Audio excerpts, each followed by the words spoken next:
You think the scariest place in the universe is something that can kill you. A black hole. A star that explodes with the force of 1 billion suns. A planet where it rains molten glass sideways at the speed of a bullet. You're wrong. The scariest place in the universe can't kill you because there is nothing there to do it. No star, no world, no light, nothing. And by the end of this, you're going to understand something that most people never let themselves think about. That the emptiest place we have ever found is not a curiosity at the edge of the map. It is a photograph. A photograph of your own future and the future of everything you have ever loved. So, we are going to travel there. But we are not going to start with the quiet.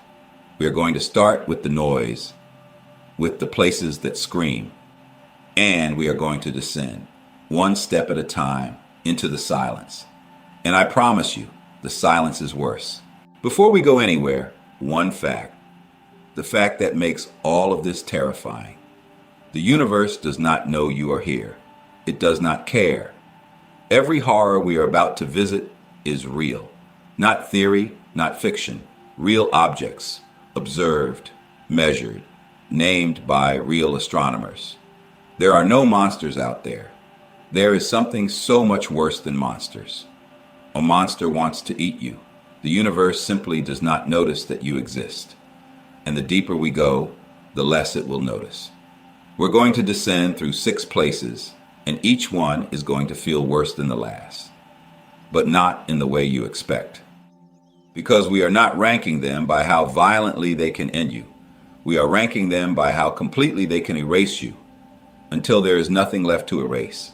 Let's begin where it's loud. Somewhere out there is a dead star about 20 kilometers across, roughly the size of a city, and it is the single most magnetic object in the known universe. It is called a Magnetar. Take everything the sun is, its entire mass, and crush it into a ball you could drive across in 20 minutes. Now spin it and wrap it in a magnetic field 1,000 trillion times stronger than Earth's. If you came within 1,000 kilometers of a Magnetar, you would not be crushed or burned first. You would simply cease to be organized. The magnetic field is so intense, it would distort the atoms in your body, pulling the electrons into shapes that chemistry does not allow. You would stop being a person and become a smear of physics before your nerves could even register pain. And here is the strange part, the part I need you to hold on to. Of everything we are going to see today, this is the mercy. This is the fast one. The Magnetar kills you in a microsecond, and it is, by cosmic standards, close, loud, and quick. Remember that feeling, that at least it's over, because from here on, nothing is quick, and nothing is over. Now leave the noise behind and go bigger, much bigger.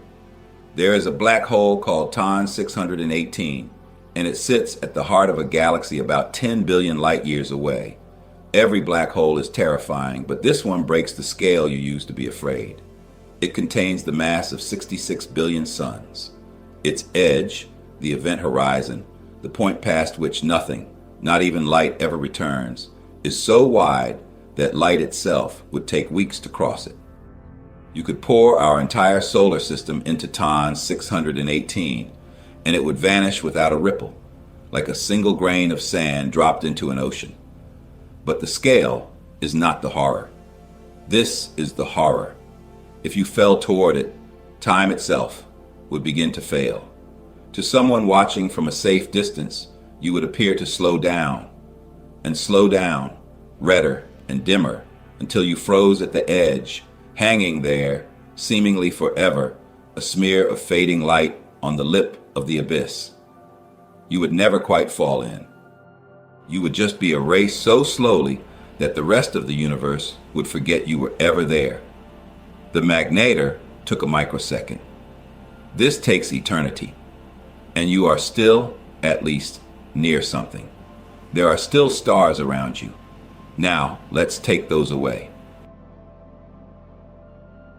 Look up at the night sky, and every point of light is a star inside our galaxy.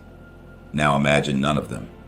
Between the stars, in the vast dark corridors of the galaxy, there are worlds that belong to nothing. We call them rogue planets. They were born around a star, like Earth was.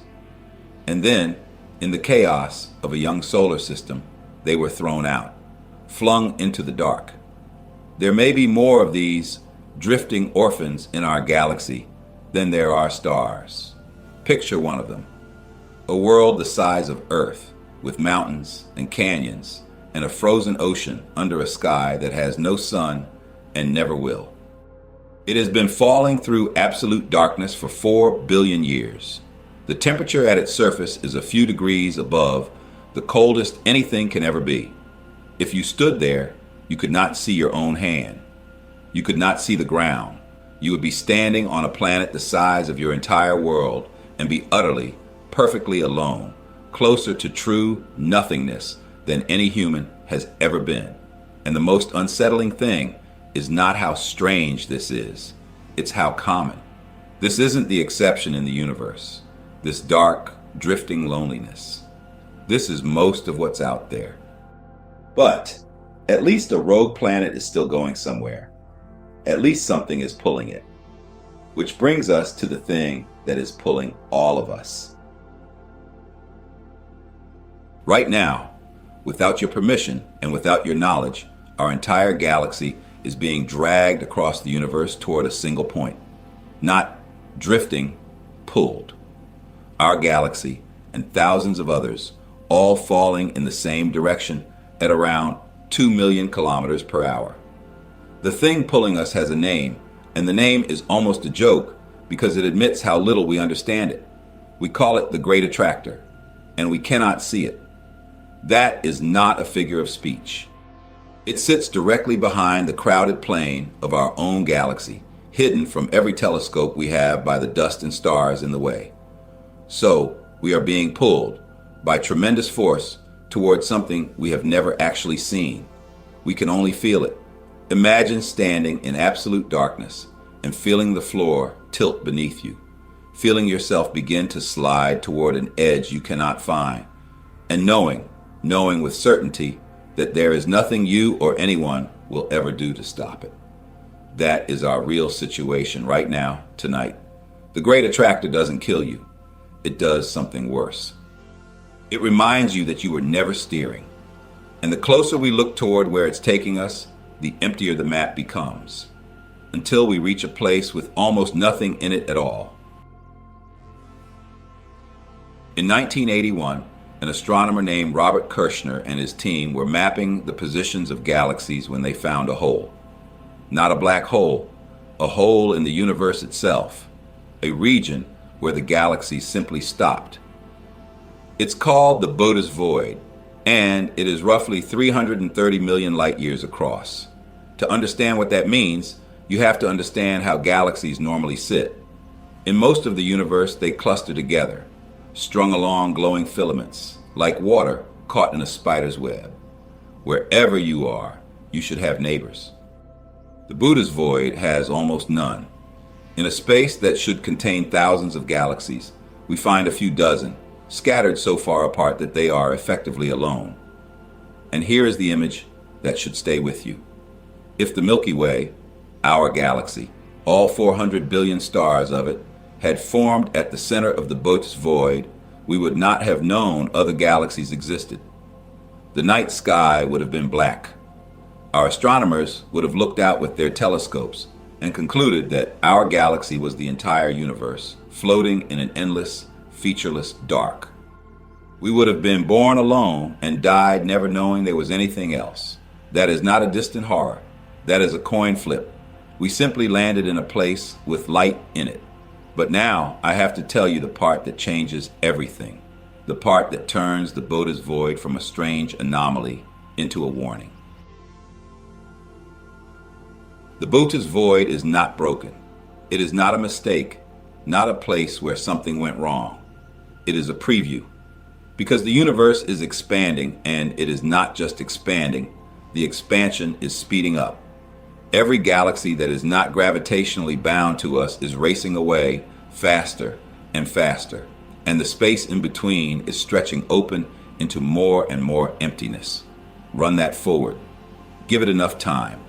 And every galaxy in the sky crosses a horizon beyond which its light can never reach us again. One by one, over billions of years, they wink out. The night sky doesn't go dark all at once.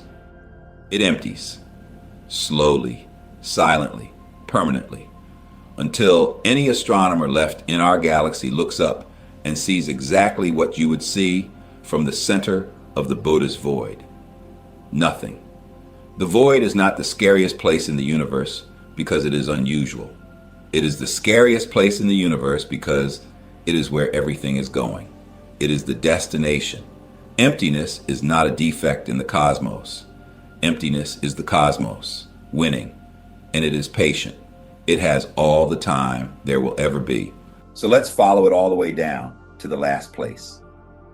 The final terror isn't a place you could point a telescope at because it hasn't finished forming yet. It's the end state of everything. And physicists have a cold, quiet name for it. The heat death of the universe. Here is how it goes. The stars are finite.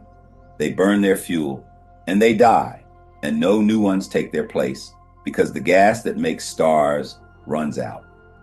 First the bright ones go, then the small red ones that burn slow, the last light in the universe, and they fade too, over trillions of years.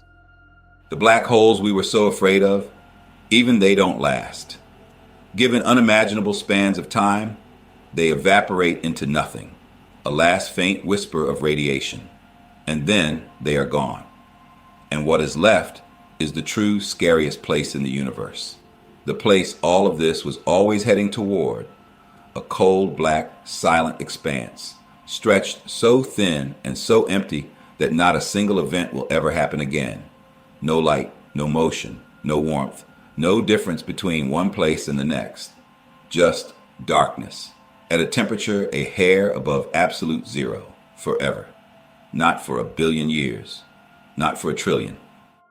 Forever, in a way the word forever cannot hold.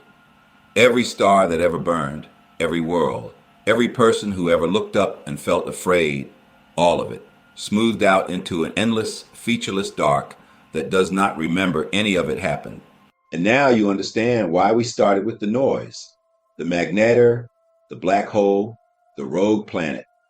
Those felt like the scary ones because they can reach out and end you. But a thing that can kill you at least has to notice you first. It takes your death seriously enough to cause it.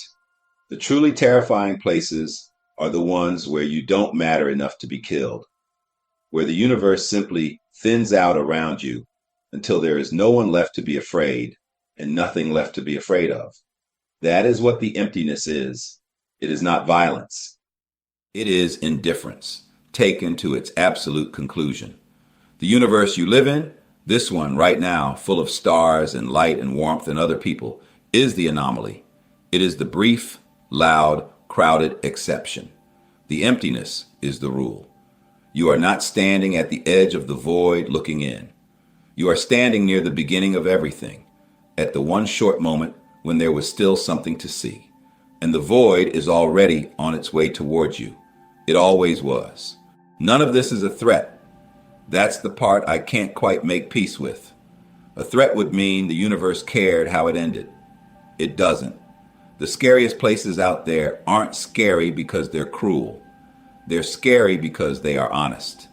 They show you exactly how small, how brief, and how alone all of this really is, with no comfort attached and no comfort coming. So the next time the sky is clear and you look up, remember that most of what is out there is already dark, already empty, already alone, and that the light you can see is the exception, not the rule. Look while there is still something to look at. The void isn't in a hurry. It doesn't need to be. It has already won everywhere else. It's just being polite and waiting its turn here.